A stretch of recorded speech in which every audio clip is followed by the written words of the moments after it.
Good evening, everybody, and welcome to the Macmillan Education in Focus event for Future Prospects, which is aimed at upper secondary teachers of students.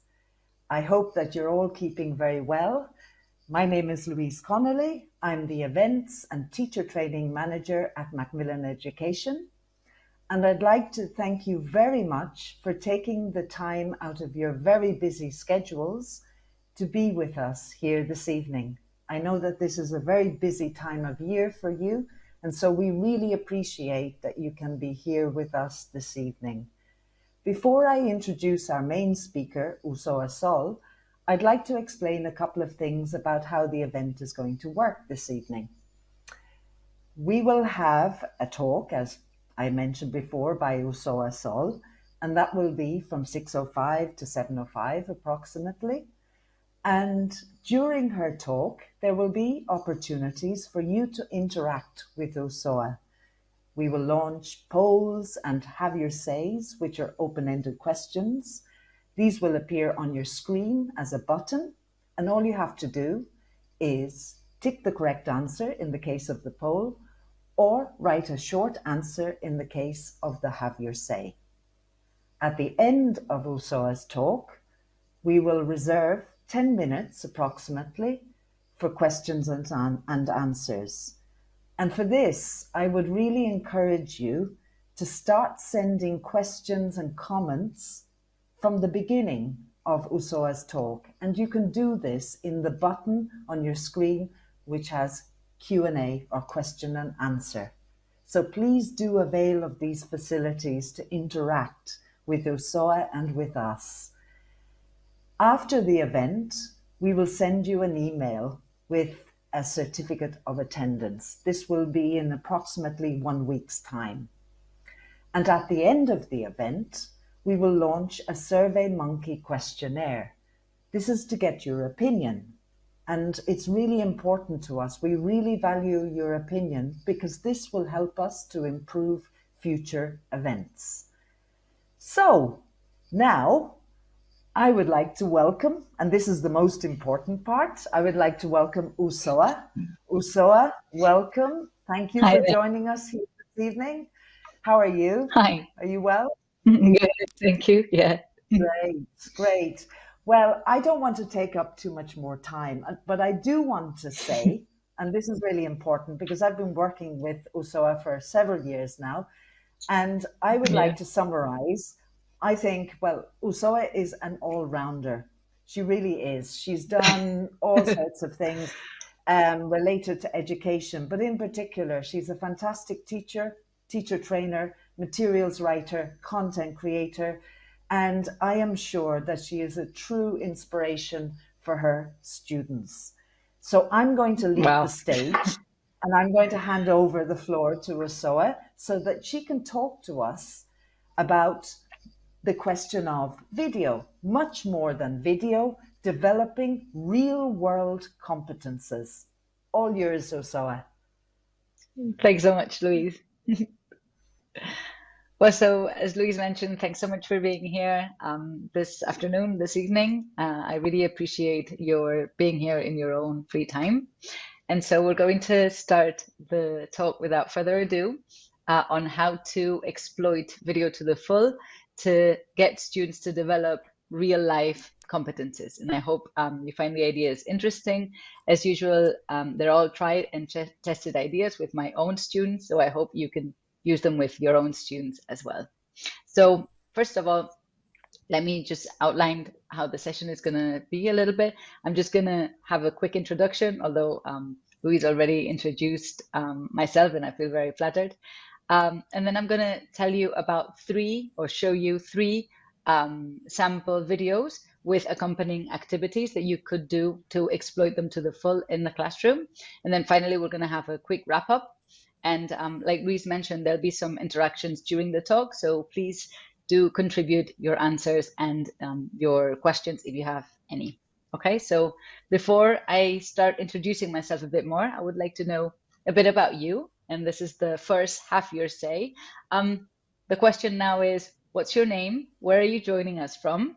This is all digital and international. So I'm Barcelona based, but what about you? Where are you joining us from this evening? As Louise mentioned, press the button and write your answer. So we'd love to hear from you and to see where people are based in right now. Excellent. Okay, so that's been launched. The question is, what's your name? Where are you joining us from? And Usoa is based in Barcelona, actually, like me. We're both in the same city. And I think you already know my name. I mentioned it briefly, Louise. So please write in quickly. Where are you from? What's your name? Where are you from? Yolanda from Madrid. Welcome, Yolanda. Excellent. Lourdes Hi. from Salamanca, the most beautiful Oh, city in the world. I must admit, it is totally. beautiful. You're absolutely right. Nuria, Villa de Cavalls, Barcelona. Nice. Very good. Excellent.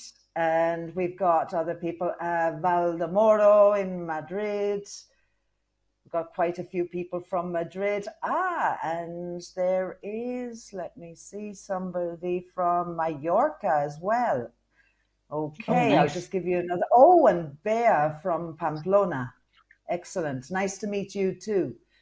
And Susana Ciso Castro. Wow, they're coming through so quickly, I can't keep up. Fraga in Huesca. Nuria from Zaragoza. Excellent. Okay, so we've really got a range, Usoa, from all Totally. around the country. Good news. Well, so welcome all in any case, wherever you're in. And so let me briefly introduce myself. There you go, my Bitmoji. I love Bitmoji. In case you haven't got one, go and get one because your students will love it too.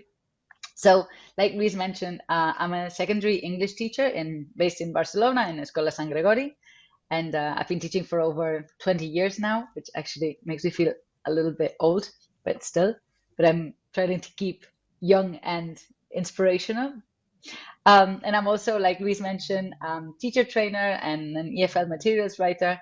And during lockdown, I was doing some videos for Macmillan, which you can check out on the Macmillan YouTube channel. And I'm sure, well, I hope you find some inspiration and some ideas in those videos as well, which I had a lot of fun making, by the way. And I'm also the vice president of the APAC Association, which is the Association for English Teachers in Catalonia, APAC. And so, yeah, that's us. And here's our social media in case you want to follow us for more updates and more news and more events. So in any case, basically what I wanted to say is I'm a real teacher just like you. So I hope what I'm here to show you today can also be useful for your secondary students.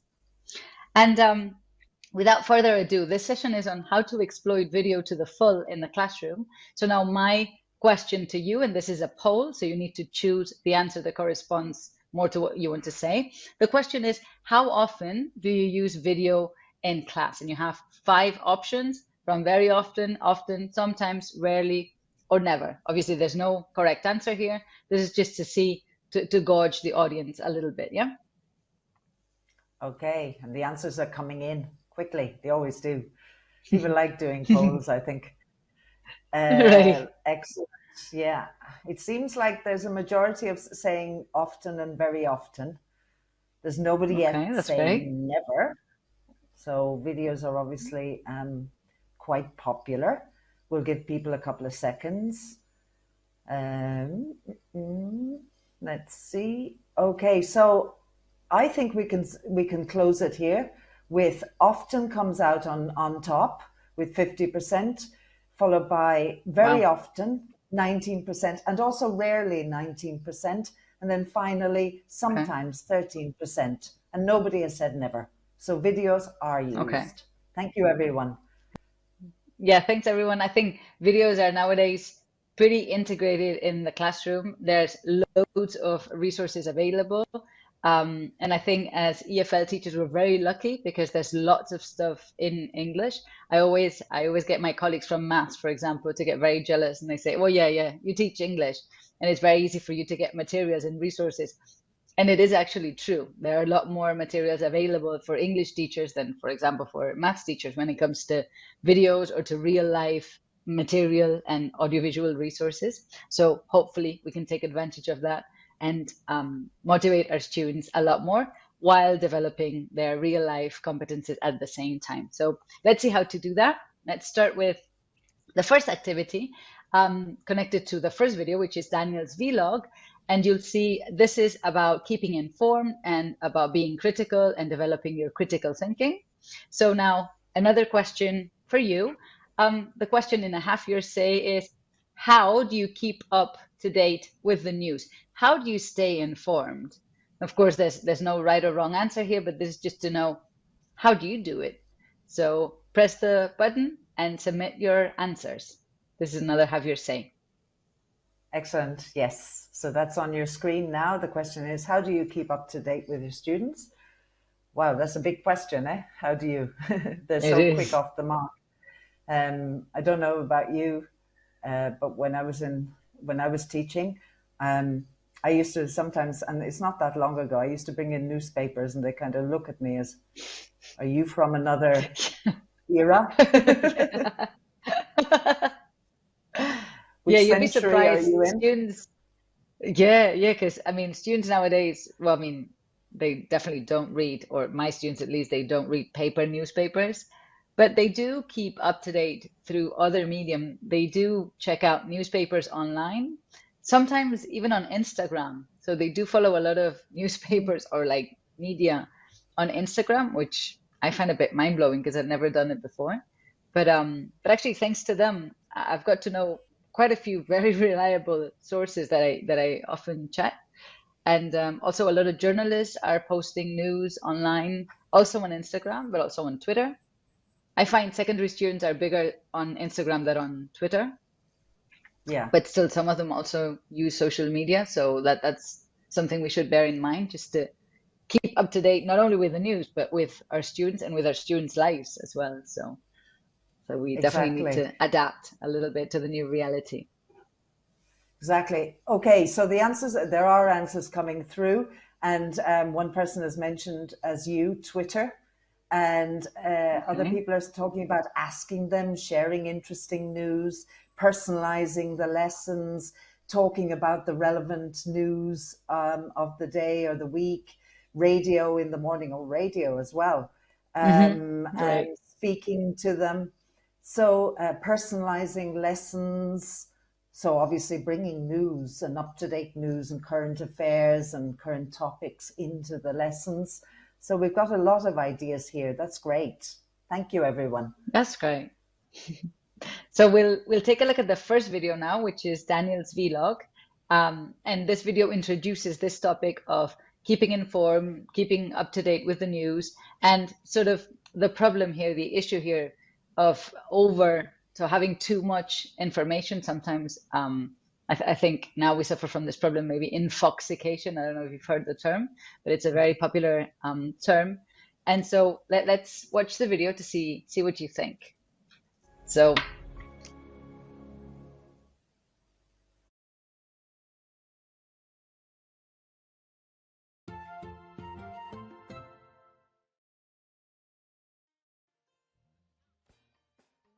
hey everyone! It's hard to keep up with the news. Between TV and the internet, I feel like I'm overloaded. There are news stories, blogs, editorials, and lots of comments from other readers. It seems like everyone has a different opinion about what's happening. Either that, or yesterday they told us something, and today we find out it isn't true. Some of these reports might be fake news, so you can't always trust what you read. And even if the reports are based on fact, some media sources might be biased, so they promote a particular view. I try to get balanced information by reading or watching different news media, because it's important to know what's going on in the world. But who should I believe? as you've seen, this is the first video, Daniel's vlog. It's a very short video, but I think it's really interesting because it has brought up all the points that were raised in the previous conversation about infoxication, about overload, information overload, about sources being biased and reliable. And this is definitely an issue that's going to come up if you talk about keeping up to date. Who do you trust? To what extent do you trust what you read, for example, or can you trust what you read? And so this is a very interesting topic that comes up in Unit 6. You'll see here, I think you have the screenshot here. Hopefully you can read it. There's a reading on fake news, and there's this video on staying up to date. And now I would like to show you 3 activities that you can do connected with this video, which you can obviously use as a springboard for discussion. And this is the first thing that I'm going to suggest, that you have a discussion with students.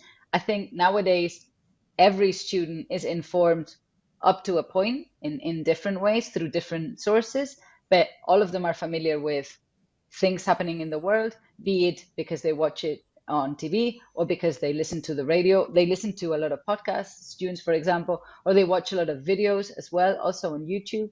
So they do have a lot of sources of information. And I think it's basically one of our main responsibilities to help them navigate this world and to help them become future citizens and stay informed in a sort of, let's say, proper, reliable way. So let's look at the activities. The question is, how could you take this material, this video and this reading, for example, in this unit, and take them one step further and exploit them more in the classroom? So the first idea that I've called, well, the first activity that I've called how to keep informed, how to stay informed, would start the same way that we have started. So first, brainstorming ideas with your students. How do they keep up with the news? How do they stay informed? Which sources do they use? And as I was telling Luis, I found there's a bit of a gap here because the way I stay informed and the way my students stay informed is not exactly the same. So we use different sources and different sort of media. And for example, I was thinking that to do a brainstorm, you could do a word cloud, for example, with Mentimeter, or you could do it just as a regular speaking activity in class, just to get students into the topic, to get them thinking about this topic. And then after this, once they've brainstormed ideas, I'm sure the pros and cons are going to come up. And I would have a bit of a controversial statement, for example, like this one. So Instagram is great to find unbiased, balanced news. Obviously, you will have worked on the vocabulary. And for example, you would have looked at words like biased or unbiased or reliable or balanced or pros and cons. And so it would be really interesting as an activity to have a discussion with your students where they think of positive aspects and negative aspects, in this case, for example, of Instagram. And of course, I've chosen Instagram on purpose because this is basically the main source that my students use to stay informed, to keep up to date, to be in touch with their mates, actually, and to communicate on the whole. I find this is the social media that they use the most often. So it's the most appealing to them, and it's the most, let's say, current and relevant for them. So obviously I want to make this personal and I want to make this relevant for them.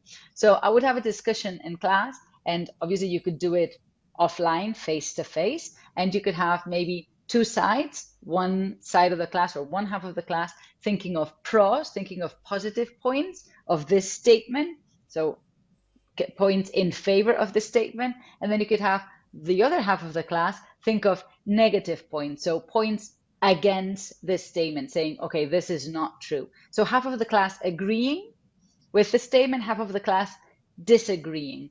And it's really interesting to have discussions and to get students to position themselves in one, so on one side or the other, because they come up with lots of ideas and they defend their ideas really fiercely, actually, sometimes.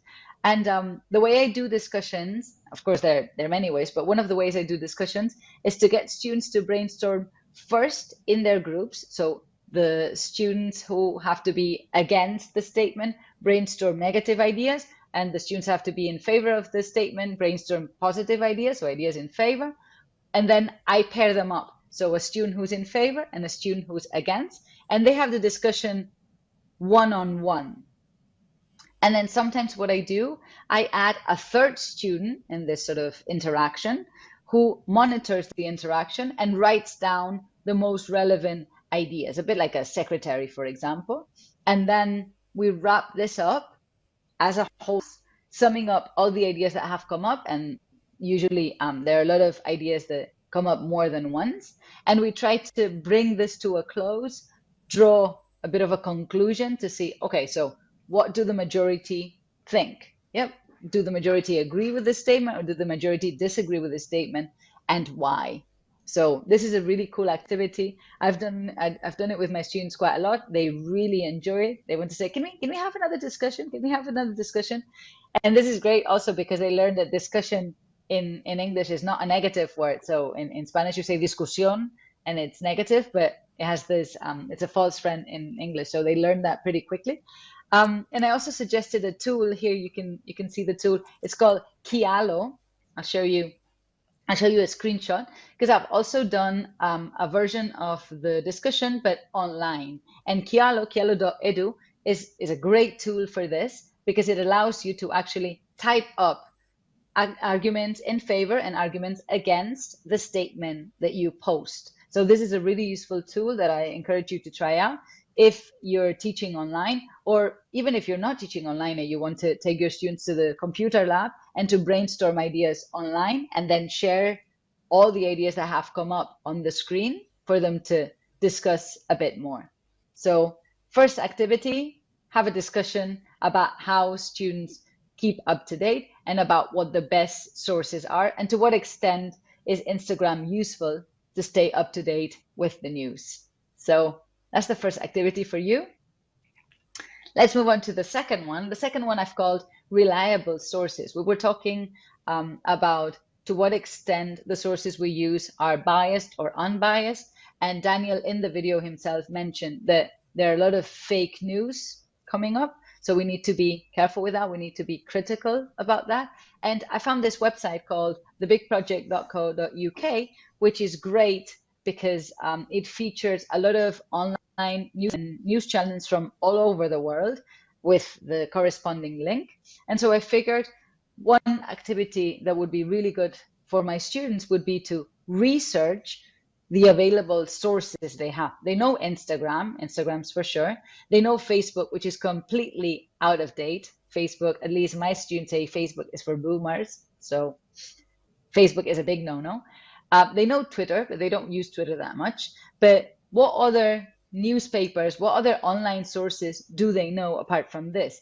And I think it's key to getting them to actually learn more about this because all of this information is available one click away, but sometimes they just don't check it because they don't know that it exists. So what I was suggesting is that students go to this website, thebigproject.co.uk, and research some online newspapers, some online news channels, do a bit of online search, and then present their findings to the class to tell their mates what each website they have checked would be most suitable for. So what kind of news did you find there? What kind of writing style did you find there?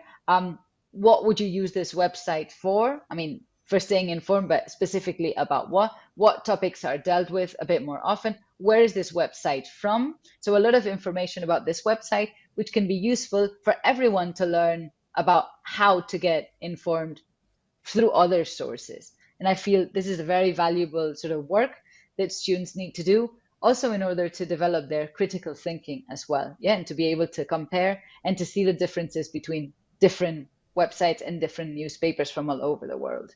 So this is the second activity, and now moving on to the third. The third activity I've entitled Journalists for a Day, and it sort of draws on from what the students have learned in the second activity. And in this one, students are going to choose a piece of news that they find relevant, and they're going to look at 3 different sources. They're going to look for the same piece of news, the same news item, but in 3 different sources. And this is called triangulation. So you need to sort of check 3 different sources to see to what extent these sources are reliable. So you need to compare them and say, okay, there's a big difference between source number 1 and source number 2, or maybe source number 2 and source number 3. So students are going to be journalists for a day, do the research, and learn more about the same piece of news in different places to see what the different coverage is, and they're then going to present their findings to their peers to actually let them know which of the three sources they found most reliable and to what extent these three sources were biased or unbiased, or up to what point they were different, basically. And I've included here some of the websites that my students research, for example, BBC News, but also The Guardian, CNN, Sky News. They're websites from all over the place. And so students find them very interesting because they can see totally different coverage from the same piece of news, depending on where the newspaper or where the TV channel is from, the nationality, and also the ideology of the newspaper or the site of the website. So I think this is a really valuable activity that helps students to be a lot more critical and to be a lot more aware of the differences in information depending on where you look. So information being objective, I think, is a bit up to date. It's a bit out of date. No tengo acceso al Q&A. And so this is something that we need to do with our students. So here are the 3 activities that I tried out with my students related to this video, to Daniel's vlog, and related to this topic of keeping up to date with the news, staying informed, being critical with the news. And so now I have a question for you, and this is a poll. My question is, which of the 3 activities could you use with your students? And of course, you're welcome to choose 1, 2, or the 3. And just to remind you of what we said, the first activity was how to keep informed, a discussion about the different sources and to what extent internet, for example, in this case, is reliable as a news source. Activity 2 was look for reliable sources, research different websites that have news. And activity 3 was journalists for a day, research the same piece of news in 3 different sources to compare the information you get and the coverage you get. So now up to you, which of the 3 activities, or the 3 maybe, could you do with your secondary students? See what people say. Okay, yes, the poll is open now.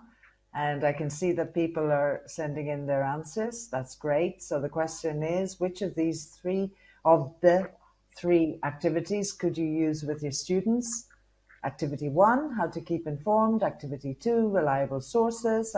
Or activity 3, journalists for a day. And as Usoa said, you can choose more than one answer.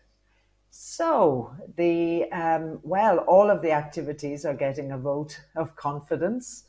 And at the moment, it seems that there's a majority at 50% for activity 3, journalists for a day. Okay. Followed by activity 1 at 29%, how to keep informed. And finally, 18% are saying activity 2, reliable sources. So there's a good spread there. I'm sure, I mean, you obviously need to adapt them to your students, to the level of your students, and to the crowd basically you have.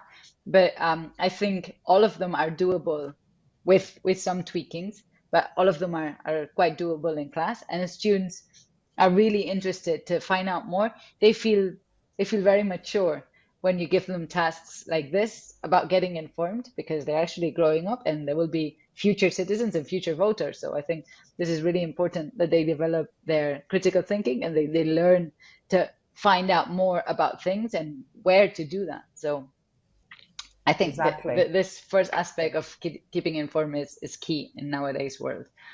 So the final count, okay, just so to say, the final count is activity 3 is at 50% now. Okay.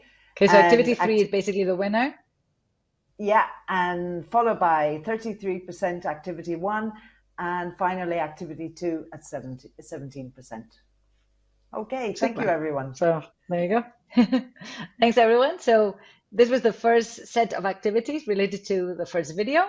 And now moving on to the second video, which is on climate change. The video is entitled Elijah's Battle. And you'll see, Elijah is a very sort of combative teenager. And this is in Future Prospects in Learning Situation 1, which is very much in tune with the new LOMLOE. And you'll see the video in a minute. This is talking about climate change and a teenager that is fighting against climate change, basically. So if we can have the video.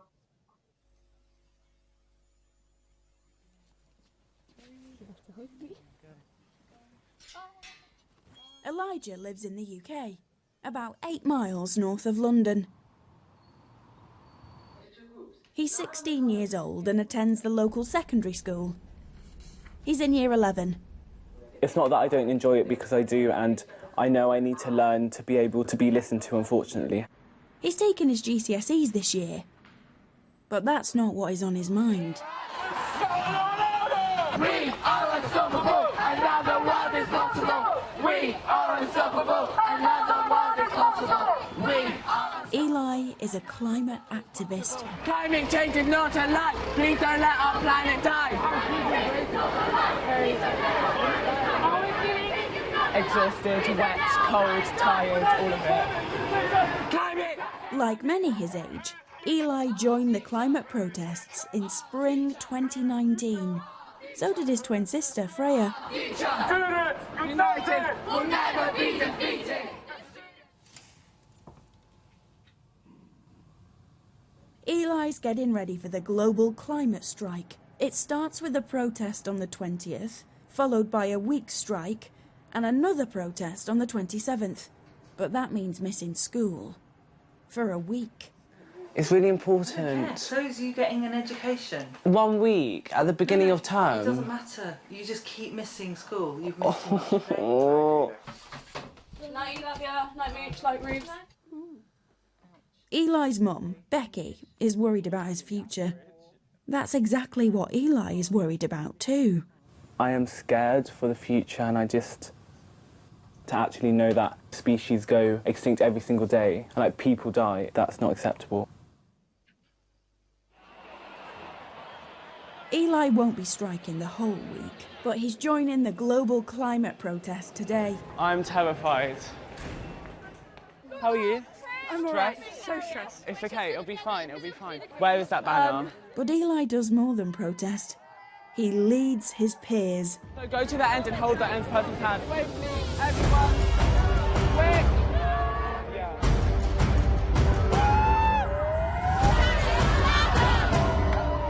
Now, slow down a bit, slow down. Everyone's ready to do that. Right now.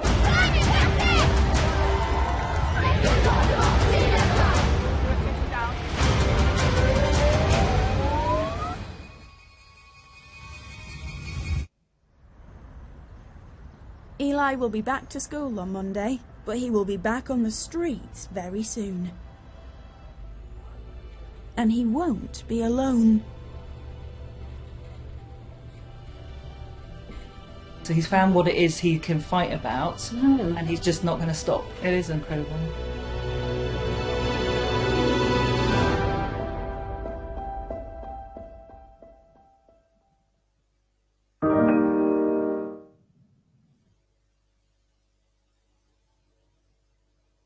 Okay, so as you've seen, this is a video about Elijah, and he's actually very relatable for our students. He's basically our student's age. He's 16.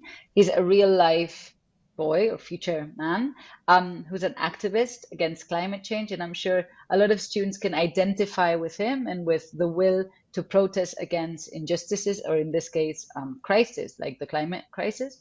I'm sure you'll have heard about Greta Thunberg. Students can definitely identify with this character and find this topic very relevant, because it's definitely part of their lives. It's not just out of class, out of a course book. And so this is the starting point for learning situation 1. This video is the springboard again for discussion and for reflection. And now let me show you 3 activities that you could do with this video. But before, I would like to know, this is about climate change, the climate crisis, the environmental crisis, but what do you associate with climate change? Press the button and type your answers to see your opinions. What do you associate with it? So when you think of climate change, what comes to mind? Okay, so again, the question is on your screen. This is a big question, isn't it? Yeah. So what do you associate with climate change? Comes to mind? We'll give you a couple of seconds to answer that. Well, many things come to my mind with climate change, Totally. and I mean, some this of is a which very current are issue. coming in. Absolutely, and it's been going on for quite a while now. It's always been an issue, but I suppose much more Yeah. recently. And many of the ideas I coincide with here, people are saying global warming, pollution, waste, fast fashion, pandemic, global warming, worries about the future.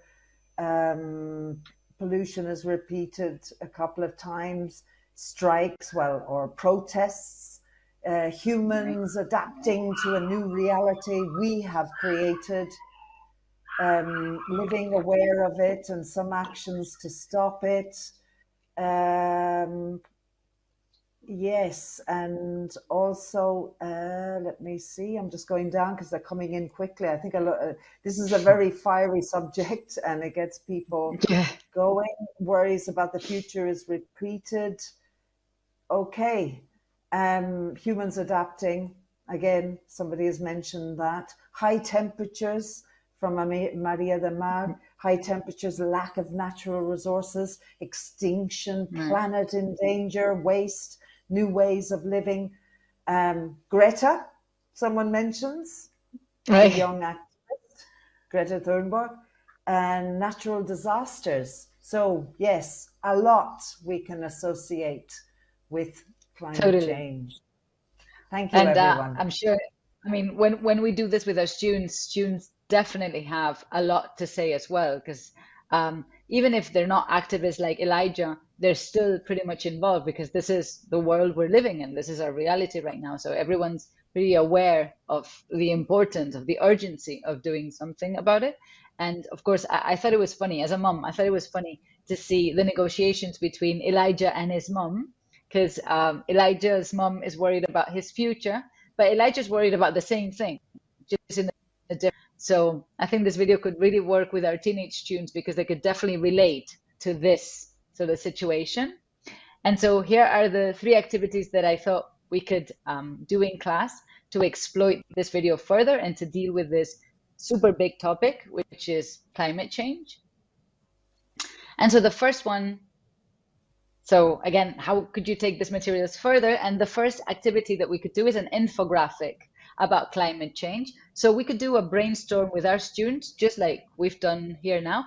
How much do they know about climate change? What do they associate with climate change? What do they think of when they think of climate change?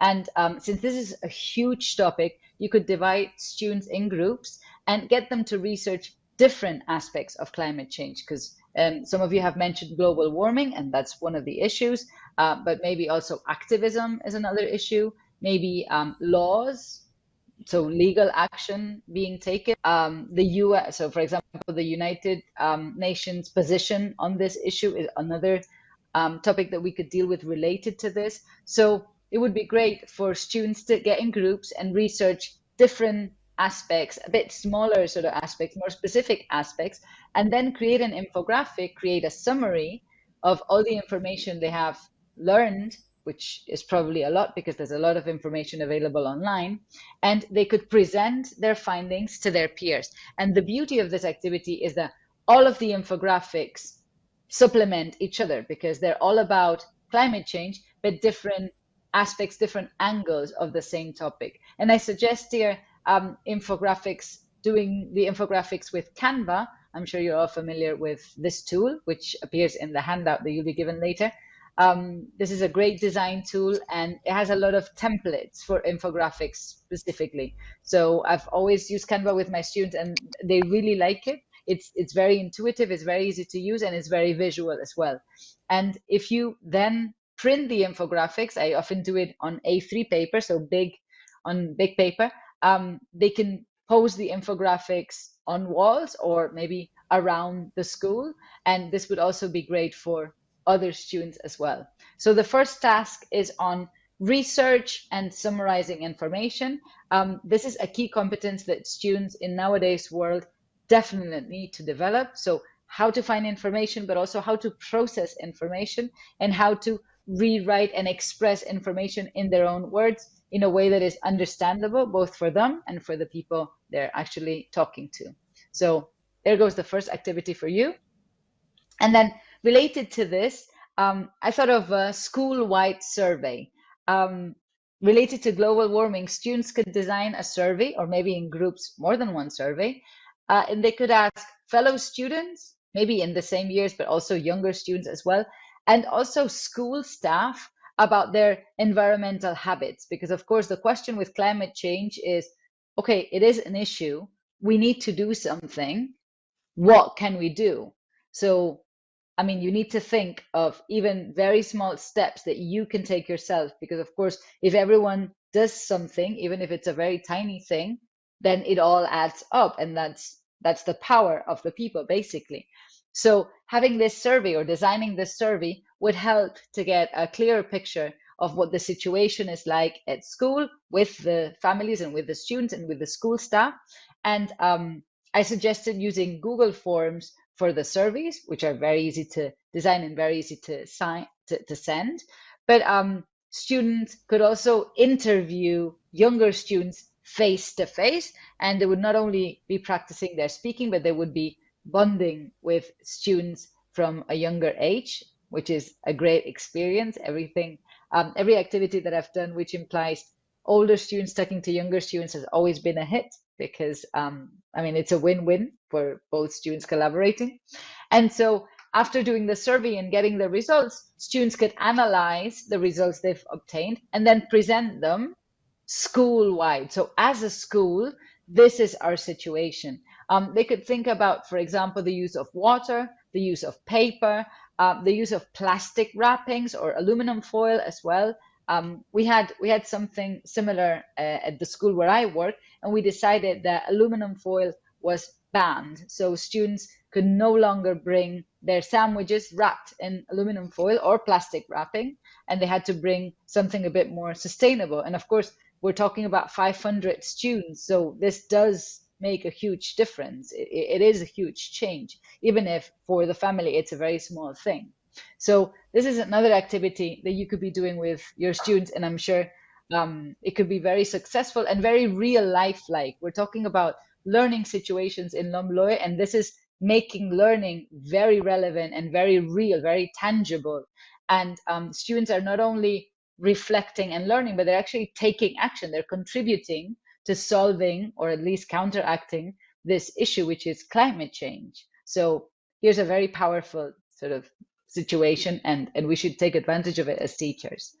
And last but not least, I thought that students could design an environmental campaign based on the results of their survey. So obviously every school is different, every community is different, but looking at the results that they've obtained from this survey, students could think of specific measures that could be taken, specific things that could be done to counteract the effects of climate change in a school environment, which is basically their environment. In groups, students could design posters with the measures that could be taken, that they have agreed on as a group. And this would obviously raise students' awareness, also staff's awareness, everybody's awareness, basically. And students could also go around the different classrooms, maybe primary classroom or younger students' classroom, and tell them about this campaign. This would be an awareness raising campaign, but it would also be a mediation activity, because students, older students, would be making the information sort of intelligible for younger students, which obviously is a bit of an effort, a bit of a linguistic and cognitive effort. So again, mediation is also a really big word in the LOMLOE, and this makes it very much tangible as well. So 3 activities for you related with climate change, how to work on climate change in the classroom through a video, which was Elijah's battle. So again, now it's your turn to speak. This is a poll for you. And my question is, which of the 3 activities, or maybe 2 or maybe 3, would you use or could you use with your students? And just as a quick reminder, the first activity was an infographic about climate change, just to get students to think and to research about this topic, several aspects of this topic. Activity 2 was a school-wide survey where students could use Google Forms, or they could do it face-to-face. And the last activity, activity 3, was an environmental campaign, also school-wide. So now it's your turn to decide which activities do you think you could actually implement with your students in your classroom. Let's see what people say. Okay, let's see what people say. Those are very powerful activities, eh? Usoa, very, very powerful. The last one, well, actually the second last one involving, if I haven't got it wrong, but involving the wider school community, that's very important, no? Because Totally. what we understand by school community, it's not just the school, what happens within the school, but what happens outside. The families have a huge role to play. And together, I suppose the numbers add up, which can have a positive impact. Okay, so let's see. Well, there's a spread here as well. All activities are getting a vote of confidence. The one that's coming out on top or standing out the most at the moment is activity 1, an infographic about climate change. People seem to really like that at 60, well, it's going down a little bit, 55% followed by activity 3, an environmental campaign at 31%, and activity 2, a school-wide survey at 13%. So all 3 activities are attractive, I think, to the teachers who are watching. So thank you for your answers, everybody. Yeah, thanks so much for your answers. I think infographics are always a hit because they're a very visual way of summarizing information, and students find them very appealing because it is a reading text but presented in a very different way. So infographics are a text type that has been introduced not so long ago, actually, but that we should definitely integrate in the classroom. So I totally understand the infographics are the biggest sort of option that people have voted. The other 2 activities obviously do take some collaboration from the rest of the school staff. And this is not only something from English class, but it's something that teachers from English class can start. And the beauty of this, as Louise was saying, is that this helps to bond the community in a broader sense of the word, and also to get the staff involved in the students' learning as well. We did something similar at the school where we're at, and it was really powerful to see everyone trying to contribute, everyone trying to see how they could help to solve the problem. And so this was really powerful. It was really emotional, actually, to see everyone chipping in and everyone taking part.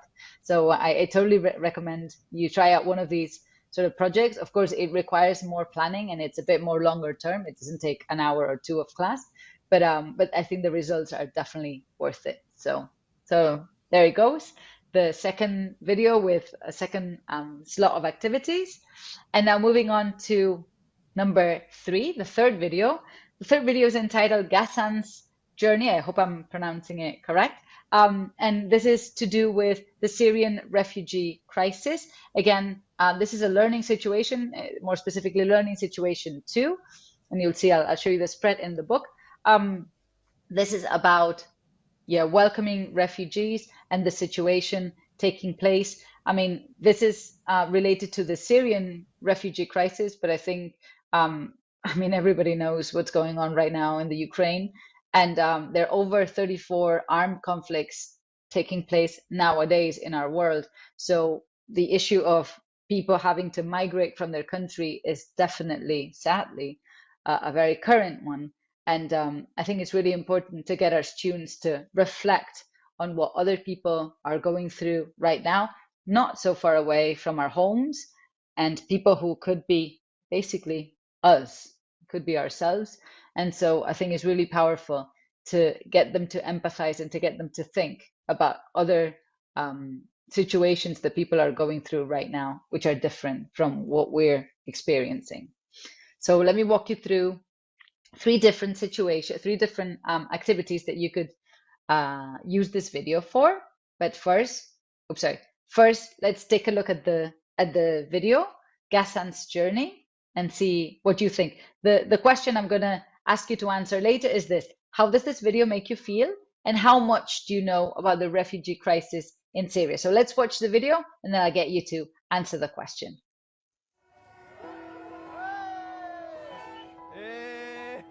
Ghassan is from Syria. It has taken him over a year to reach Ireland as an asylum seeker. If he is granted refugee status, he will be able to start a new life in Ireland. Very cute, the people. It's very nice. The people here very, very cute. But it's very cold. Before in Syria, it's very nice. I am very happy before in Syria, with my family, with my friend. Now, I am so sad. The war has taken everything. While Ghassan waits to receive his refugee status, he will live in a hotel in a small village called Ballahadreen. Bye-bye, thank you. Also staying at the hotel are some of Ghassan's extended family.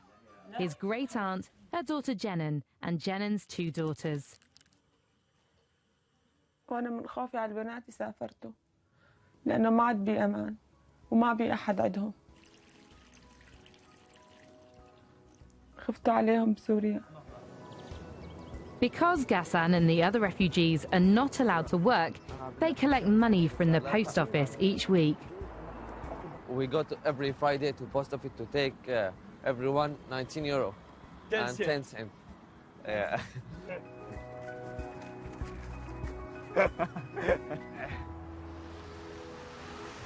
We're here today to explain in as much detail as we can about the next steps.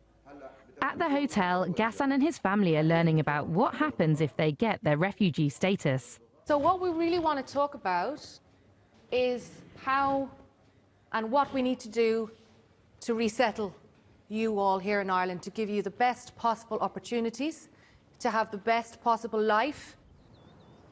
After waiting for 6 months, the day has come when Ghassan hears whether or not he can stay in Ireland as a refugee. Now I can work because I have this now. That's it. Thank you so much. Finish? Yeah, finish. Thank you so much. Thank you so much. After this, I am Irish person and Syrian person together. At last, Ghassan can start his new life in Ireland.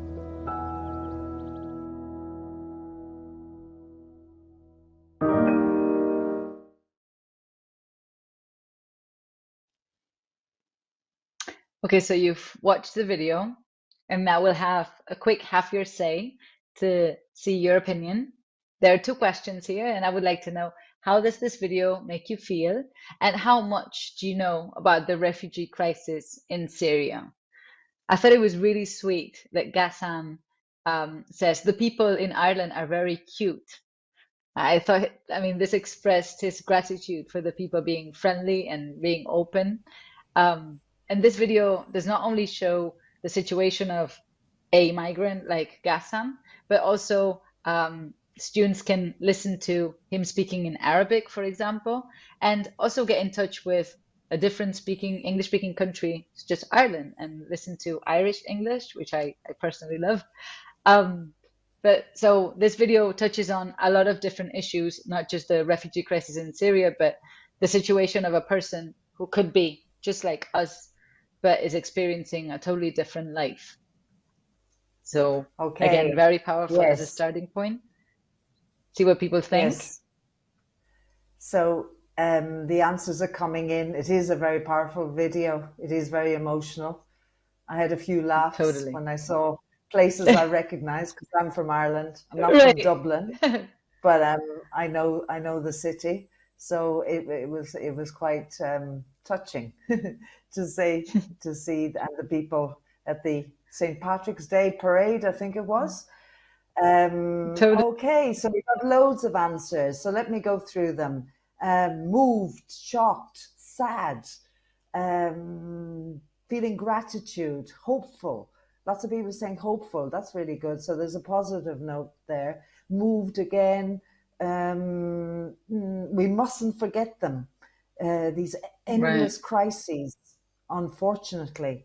Another person is saying, I know less than what I should about Syrian refugees. The video shows a good side of war. There's hope. Another person is feeling sad. Well, not just one person, a couple of people are saying they feel sad, but other people are saying that it makes them feel hopeful and have faith in humanity. So there's a cross-section of feelings, emotions here, which you'd expect. And Totally. Hopefully videos like this will raise awareness, as you say, amongst young people. Okay, so thanks everyone. Totally. I mean, it's only natural to have mixed feelings in videos like this, but I think they're very valuable in putting a face to something that is happening, in our case, a bit far from home, but still something that is real and is really taking place. And like somebody said, I know less than I should. I think this is a very valuable thought. We should get informed. And this goes back to the first activity about keeping up to date. But I think watching videos like this with students can definitely contribute to making them more aware that not everybody lives the same life, and there are a lot of different things happening at the same time, and we should be empathetic as well. So hopefully this can be used as springboard for a lot of other activities to get students to, for example, be empathetic, which should be a skill or a competence in itself, but also to find out more about what's going on in other parts of the world, and to become more culturally aware and interculturally aware. So hopefully we can do that with such a short video like this. And that's why videos are so powerful, because very, very little time, just 3 minutes, can, go a long way.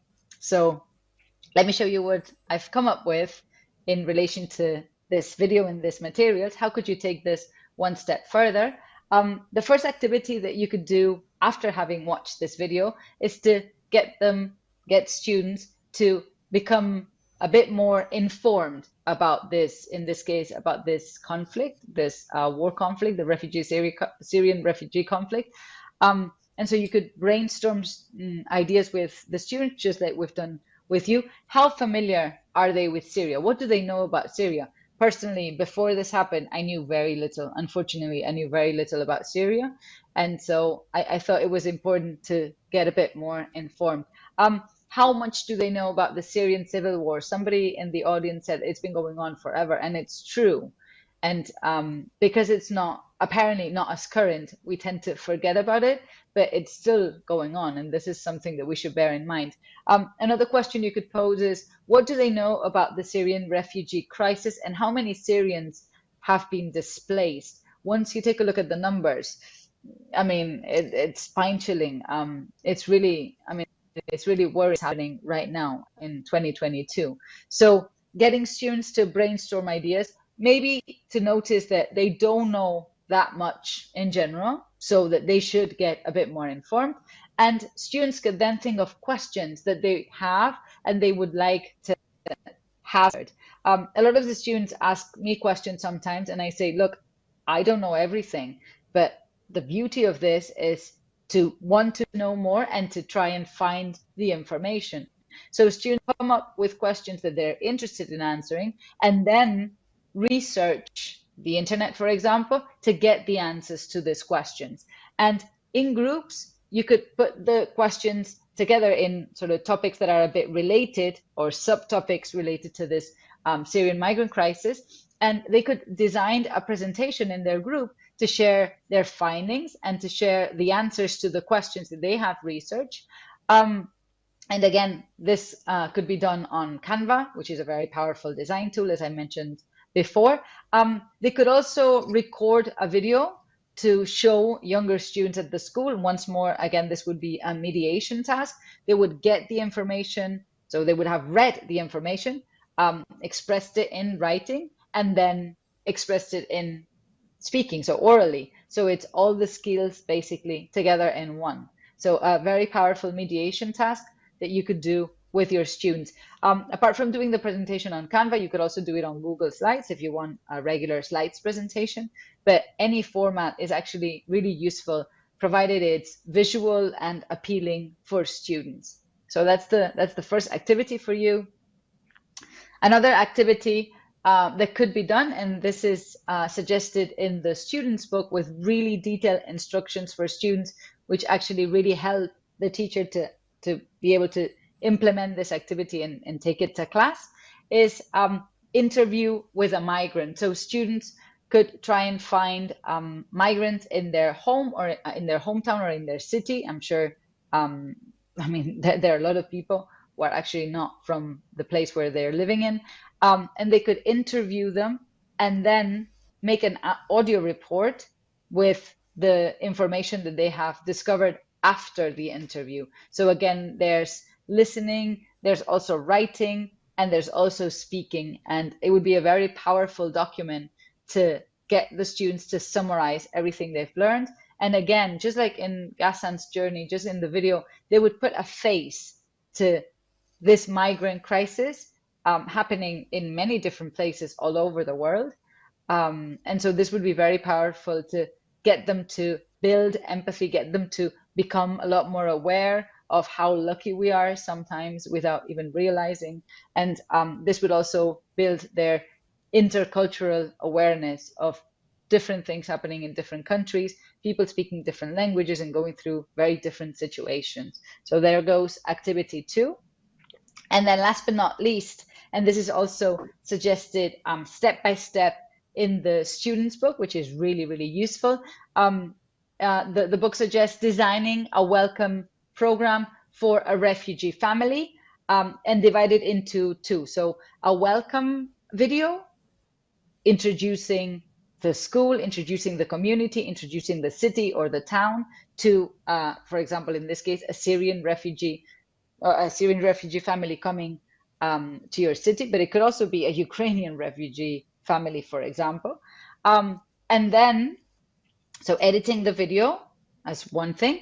And then the second thing would be to provide a welcome information pack with all the information that somebody who's new to your city and to your school and your community should know about the place, about the customs, about the way you do things in your town, which is probably very different from how people live in different areas. So again, a very powerful intercultural activity to raise students' awareness, make them a lot more, let's say, aware of the situation that some people are going through, and a lot more aware that lives are completely different depending on where you live.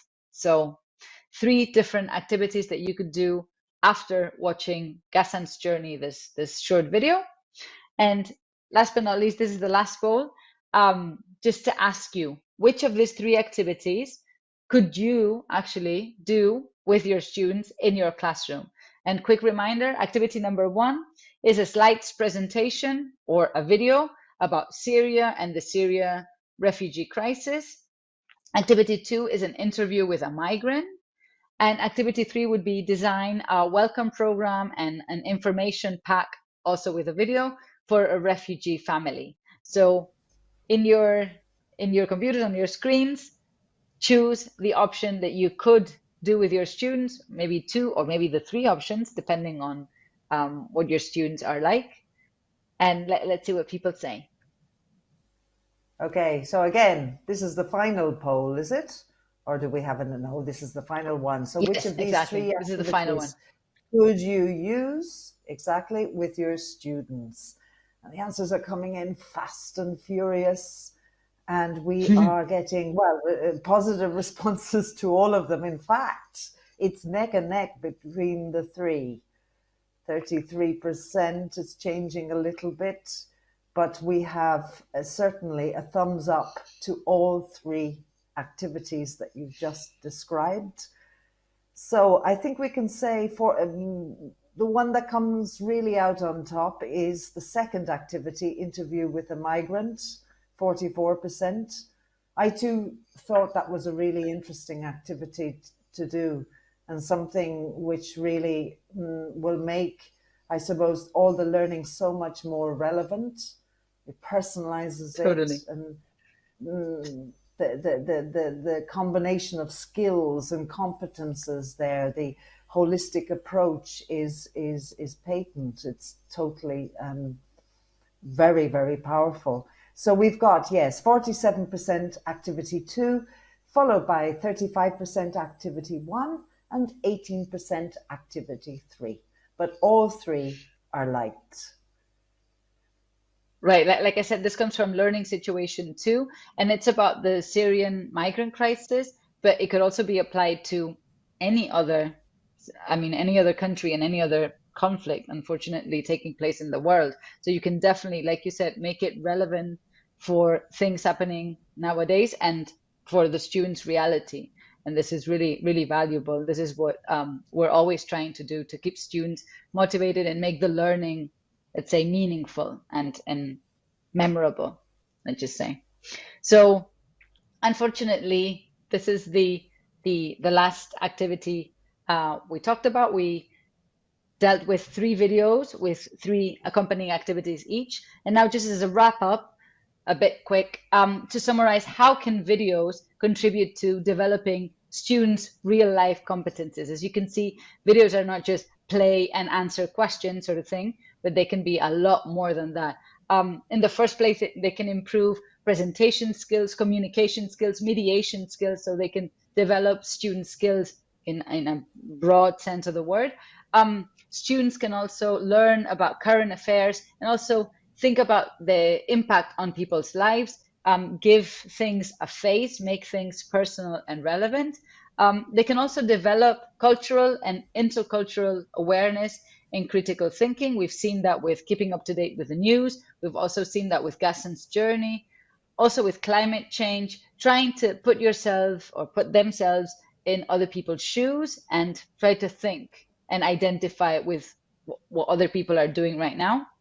Videos can also be very valuable to get students to reflect on the situations that other people might be experiencing, to build empathy, to make this more real life-like, and also to raise their awareness of current issues like climate change, we said, to propose solutions, to take actions, just as we saw with the survey and with the environmental campaign. So to act, not only to passively see something happening, but to do something. So to make students active participants and to get them involved, not only in their learning, but in their lives in general. And last but not least, we've seen videos can be very valuable to act as a springboard for discussion or as a springboard to develop digital literacy, for example, by designing an infographic or by designing a Google Slides presentation or a video or an audio report, and also to get them to become more competent using web tools, just like the ones I suggested, like Canva, also Kialo, Menti. I mean, there are a million of them, and I'm sure you're familiar with a lot of them. So I guess that's it. We're running a little bit over time, and I just wanted to include social media in case you want to keep in touch, either with Macmillan's account or with my personal Instagram account. I wanted to say thank you for being here this evening. You're basically what makes this meaningful and what makes this relevant for us. And so you have my my account just listed there. And I think right now is the turn for questions. So hopefully, if you have any questions, I'll be able to help a little bit at least. Thank you so much, Usoa. That was really, really inspiring. That was wonderful. Great ideas, really relevant, really useful, really and easily applied to the classes and catering for all different kinds of needs. So I think there's something there for everybody. And yes, there are some questions in the Q&A. And I just want to remind everybody, you have a Q&A button on your screen. And if you want to send in comments or questions about the content, the ideas, the approach that Usoa has been talking about this talk on much, and I totally agree with you, Usoa, on the name for for the talk. It's much more than video. It Totally. encompasses so much more.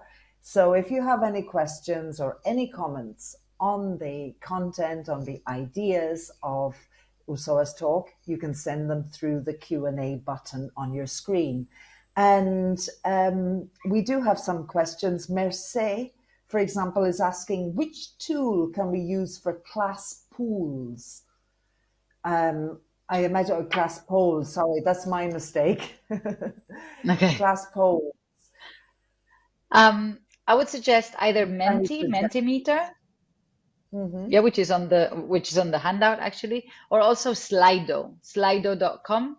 These two are they're really useful, and they're very visual as well. They're very easy to use. I actually use them very often, and the students are often very engaged.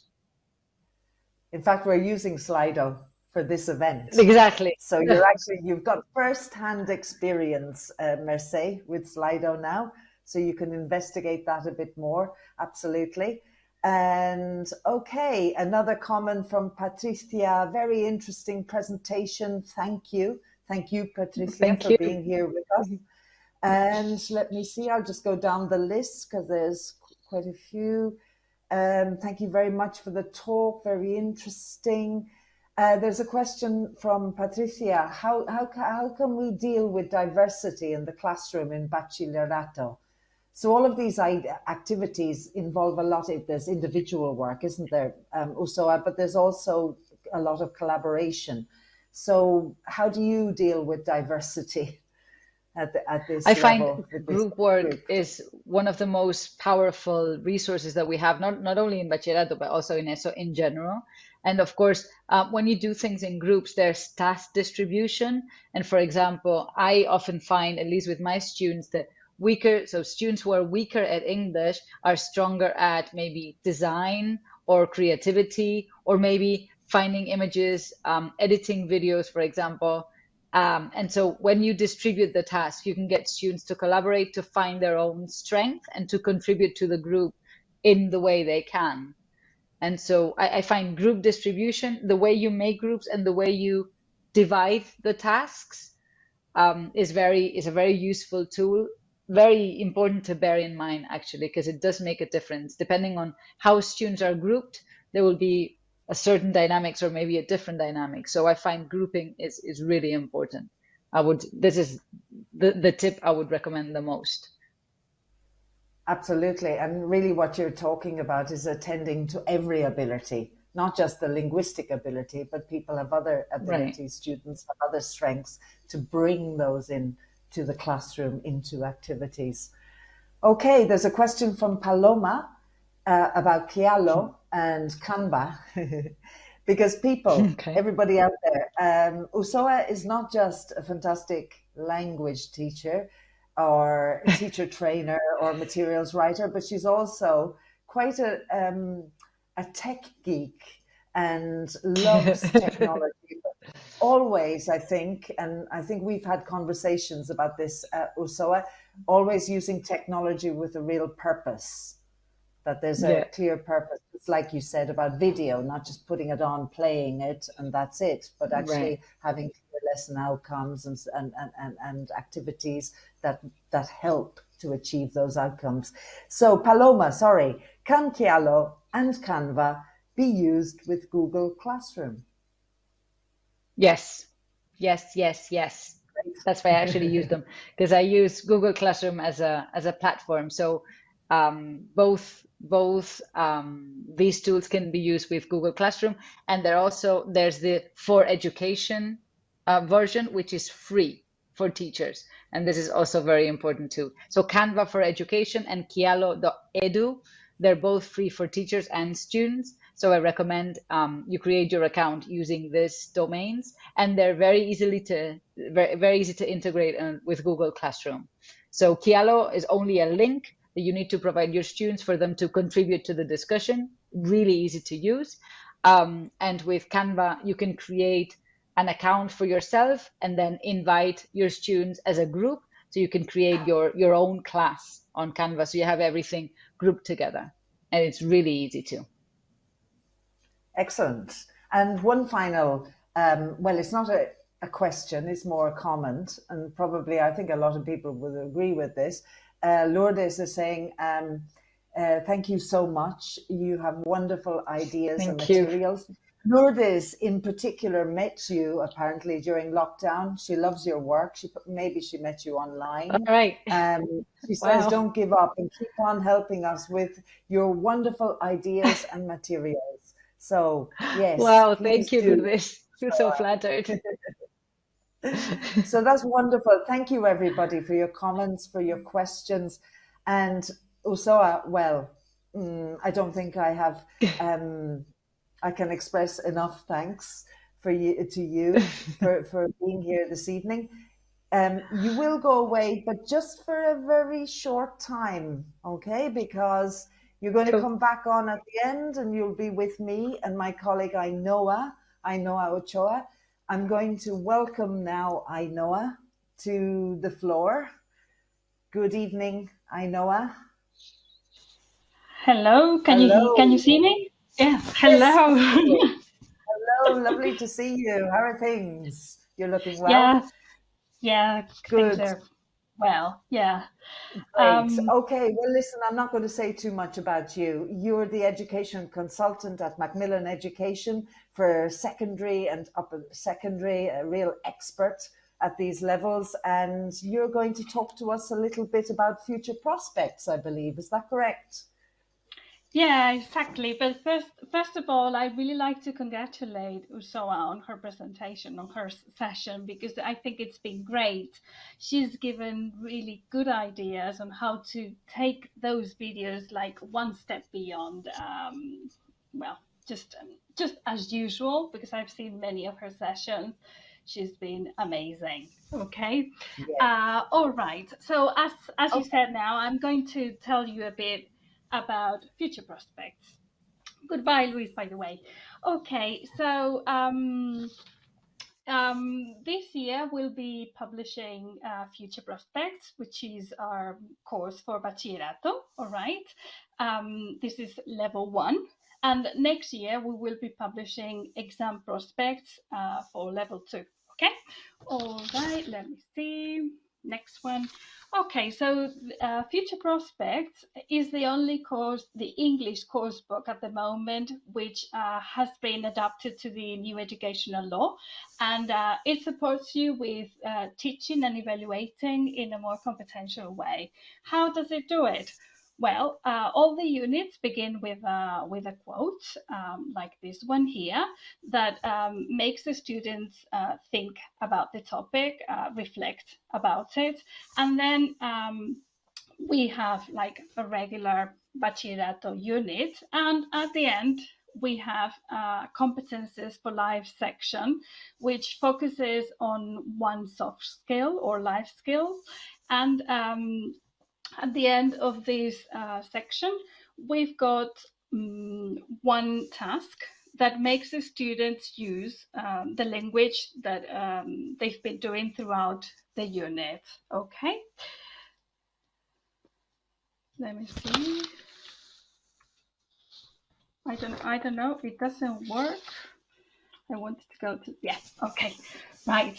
It also supports you teaching and evaluating in a more competential way, and more especially evaluating in a more competential way. Students have access to competence evaluation checklists through the Students' Resource Center. And in these checklists, they have all the items that we believe should be evaluated on. And students have to say, you know, how they feel they've done. And here, for example, we can see listening and speaking. I don't know if you can see it; it's quite small. Or writing and speaking. But we can also have evaluation of things like mediation or interculturality, which are quite new, all right? Apart from that, we also offer competence evaluation tests that evaluate vocabulary and grammar within the skills. That's it. These tests don't have vocabulary and grammar, and these two, vocabulary and grammar are evaluated through the skills. But of course, we also have regular tests. Okay, what else do we have? We say that it supports you with teaching and evaluating in a more competential way because it has all the two productive skills, speaking and writing. They are taught like step by step so that students gain the confidence they need to speak and write successfully. And especially this is really important because in Bachillerato, at the end of the Bachillerato, there is, we've got the selectividad, right? So this is really important, and especially because now, especially in the case of writing, right? Because we still don't have a speaking task in the exam, but who knows? In any case, in terms of writing, there are lots of writing reference materials in the student's book and workbook. We always have a model with notes on different areas which are important for each of the types of writing, and we also have tips for writing on that make you think of the process of writing. Well, there are lots of things for this. We also have work on mediation, of course, because mediation is a new skill. We've always kind of practiced it, but maybe not consciously, right? So we help you so that you can work mediation in a more structured way. All the units have a link to a mediation task, right? This link can appear in different parts of the unit. For example, the reading or the listening or the video, right? This is basically so that students have access to different sources of input for the mediation. Okay, this link, as I said, takes you to the end of the student's book where you can find the actual task that students should be doing for the mediation for that unit. That task is very well structured. It's done step by step so that the students don't get lost. And you always, with each of the tasks, you always have mediation sub skills, which are really useful so that the students learn those strategies that make them be successful, right? Okay. Future Prospects offers a flexible vocabulary and grammar syllabus, and it does it by offering its aim higher sections, right? These sections extend the syllabus for vocabulary and grammar, and you can do it, and you can use them if you need them, if you want to extend the level of the class. But of course, we also have reference and practice sections for lower levels and worksheets at different levels so that students who need them can use them. Okay. As we've seen in Usoa's presentation, it provides new learning situations which are key in the LOMLOE, right? And we've seen a couple of videos, the climate change one and this one on Ghassan's video. I love this video. I think it's simply amazing. I think he's made us, you know, it's touched us, all of us. Okay, so all these learning situations always begin with a video which makes the students think of or raises the awareness towards the topic. And there are 4 tasks or 4 activities that lead you to a final task. And in this case of this particular learning situation, this task is creating a welcoming pack. All right. Okay. It also, well, as you've seen, it contains 3 videos per unit, which is quite a good offer. We have at the beginning of the unit, Video Global English, or the Global English videos, which which show you they have content on different cultures. Students get access to, you know, things that happen around the world. For example, there's one about elephants in Kenya, about the Happy Birthday song. Well, they are very nice videos. We also have the skills vlog video, right, which is in the Competences for Life section, and it's always on a soft skill. And we also, finally, we also have quick clips videos, which are always appear in the reading section. And they make students think on the topic of the reading, and basically this way they can develop their critical thinking, which is key in bachillerato. Finally, with future prospects, students have access to a fully flexible digital offer. Okay,